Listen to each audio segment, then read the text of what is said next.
People ask us if our last name is Capo or Pazzo. I'm like, no, it just means crazy boss. And there's a lot of crazy bosses here. A lot. Between me, my husband, Eric, it's quite a show sometimes.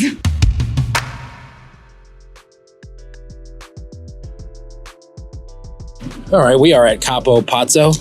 These folks are from New York, moved down to Florida, living the dream. Sunshine, no snow, no shoveling.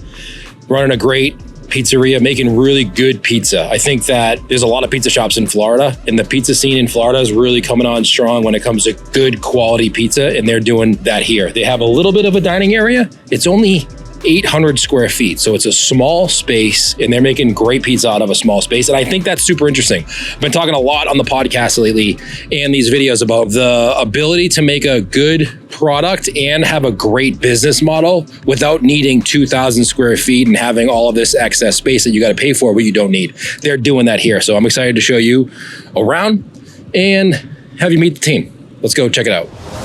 Pleasure to meet you, Bruce. I know, nice Welcome to meet you too. Capo. I've followed you guys on Instagram for a while, so I'm excited to kind of check it out for once. I'm always on the lookout for great pizza in Florida. Awesome. Yeah. Well, you've come to the right place. Tell us a little bit about your spot. We opened almost 2 years ago. It was kind of difficult finding a good location. We were a little nervous about this location, but you know, it's me, my husband, our partner Eric, and my brother-in-law, and a couple others from New York. We just came together and we saw a real need for good New York pizza in Florida. That's great. So, yeah. You're obviously doing something good. Yes. Yes. Can we take a look around? I'm excited to see what you guys are up to. Absolutely. Come on in.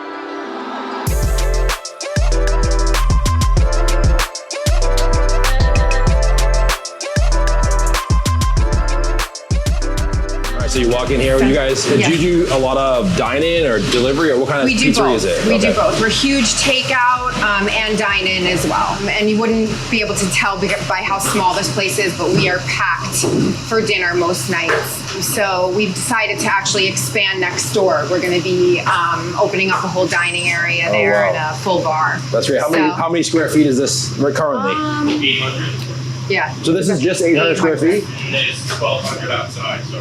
Yeah. Do you have wait staff where people order at the counter? We do. So as we're all working owners, we're here all the time. I'm always greeting guests, even waiting on guests. We have our head waiter. You know, we're very loud New Yorkers. So when New Yorkers come in, they feel at home. It's immediately from, the sound to the smell to then tasting the pizza. People really resonate with what we're doing here. Do you get a lot of people from New York coming in here? We do. The word is out for people from New York, and the response has been just amazing. That's great. So, yeah. Florida's so big and everywhere is so spread out. Is it hard to have people find you in the beginning, or how was that going? It was, and again, just for this location, we're kind of off Tamiami, so it was hard for people to find us in the beginning. I do all the marketing, so I do focus on targeted Google ads to try and pop up. But so it was, what we did in the beginning is Steve went out, Eric went out, we just made pizzas and we went into local businesses and we're like, here, we're a new pizzeria in town, please check us out. So that's kind of where it started. You guys are heavy into Instagram too, right? Yes. TikTok or anything, YouTube or anything like that? Not TikTok. I mean, we do have a TikTok, mostly Instagram and Facebook. Is that because of the community you're in? Yes. Nobody's on TikTok down here? No, people are. I just, it's so much, we just it is a lot. Primarily focus on Instagram. But yeah, within just the first 4 months of us opening, we had over 2,000 followers, and that was all organic growth, which was amazing to see. That's great. It just kind of took off. That's great, because you guys are probably a unique, there's a lot of pizza shops in Florida. Yes. But there's a lot of franchises. Is it something that people who live in Florida just aren't used to? Like, I don't want to say really good pizza, but they're not used to really good pizza? No, I don't think they are. Is that a bad thing to say? Yeah, we've had people that born and raised here that are like, wow, I've never tasted something like this. And then we have people that come in from New York, New Jersey, Pennsylvania that are like, oh my gosh, this is like back home. What was here? Was it set up just like this? We did a lot. We put the bar in here. Well, sorry, my husband did that all. That was all him. We just kind of spruced it up. It was we got a new oven. He worked night and day really to turn this place around. If I showed you before and afters, you wouldn't believe it.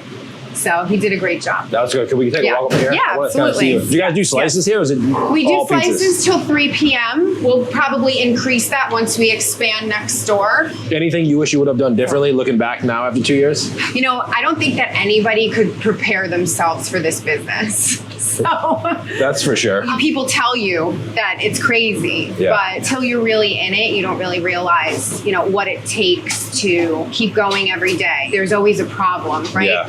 The oven didn't start. The dough, was left out too long, and then also in Florida, we have the hurricanes. Right. We were shut down for a whole week for Hurricane Milton last year. I think our success is large in part to how amazing this community is. It's just, everybody's really close. Everybody supports all the small local businesses, and it's really great to see.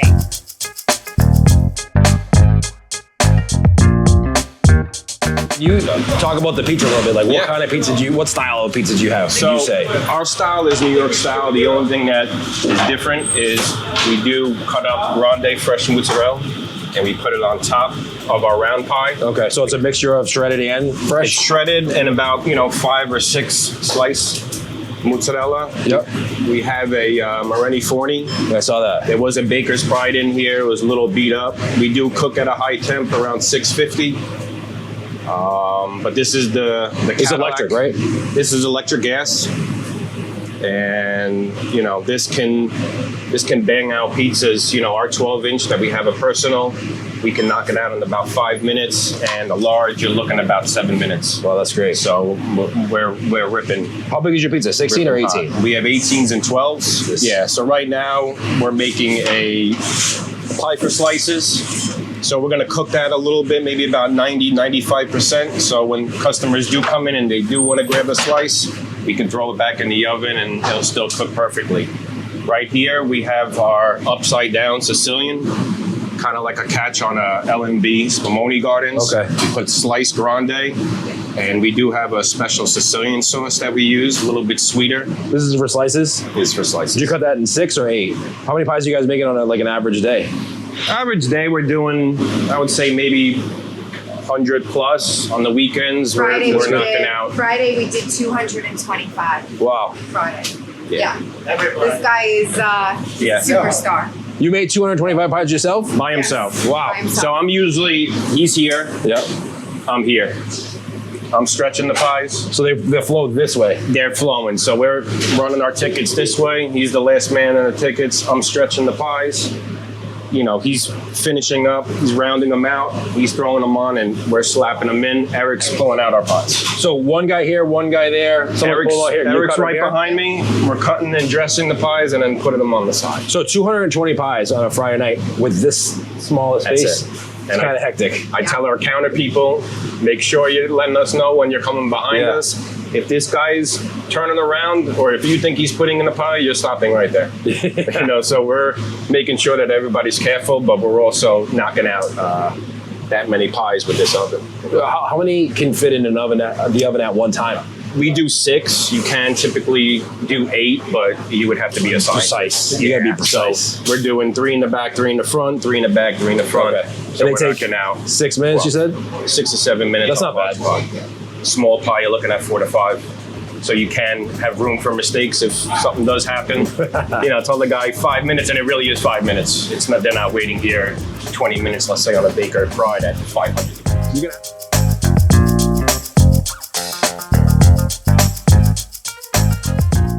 In the restaurant world, you don't know if you're going to make it. So any advice, you start small, right? Yeah. We've had opportunities to have another place with other investors, and we said no, because I feel like if you leave a place, the quality will go down. So the owners do have to be present. You have to make sure that consistency, and I think that's a big part to our success, is having the owners here, working with them, making sure that all the pies that are coming out are perfect. So as far as what I would do, I'm a new owner. I don't even I don't know what I would do. You know, we're new at this. You don't know what you don't know yet. I don't know yet, you know. But as far as maybe a bigger place, yeah, but this was the only place we can get. The amount that we're doing, or let's just throw out a number, $20,000. Yeah. You know, you need to have a dedicated. Yeah, or you need to get multiple deliveries a week, which is stressful. It's brutal. You need dough bags. You need to put the flour somewhere. You need to put the dough you know, like where the "You Want a Pizza Me" sign, we would have crates, and it was actually pushed up, probably to where like the slice picture was. Yeah. And we had mounds, so everything in the back there was just our flour, and you know, you even talk about even soda. Yeah. $1,800 worth of soda a week. It can fill this whole place up. Yeah, pizza boxes. If you want to be a fully functional, I wouldn't go anything less than 1,200 square feet and dedicate 400 square feet to just product. But we're running out of so much stuff. That's what I said. Oh yeah. This one has sesame seed crust. Oh, nice.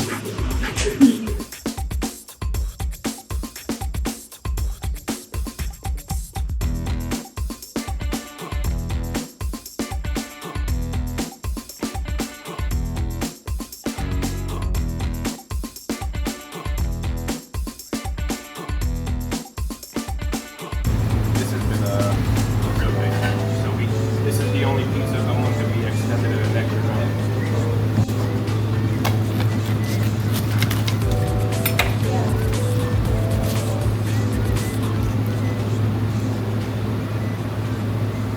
By the way, I love your account. Oh, thank you. Steve and I will be like sitting after a long day, and we're just reading all of your posts. We're like, yes. I mean, I've been there. So I know what it's like. Yeah. It's not like anything that surprised anybody who's owned a pizza shop. Yeah. And then he always yells at me because I want to add stuff to the menu. And I think your post the other day was like, keep it simple. Oh, yeah. And he's like, we're not adding anything. We're not doing anything else. I feel like we're like almost like one person sometimes, but it does get difficult, you know. I'm very type A, kind of OCD, like where everything has to be perfect. And Turn it off. I can't turn it off. Look at this. I'm all by myself sitting here. This is great. I mean, none of it's great. I like having company, but They left you alone with all the food, is what you're saying. they're like, all right, we're done. See you later. Oh, There you wow. go. Oh, that's very It's good. kind of like a little big. Do I get any sauce on my face? I got lots of sauce. Any sauce right here? All right. Thank you so much for tuning into this episode of the Pizzeria Insider Series at Capo Pazzo. Hit subscribe, hit like, leave a comment below. Question of the show. How many square feet is your pizzeria? And what do you think the perfect amount of square footage is? Also, don't forget to hit subscribe and share with somebody. Share with somebody that's in the pizza industry or interested in opening a pizza shop.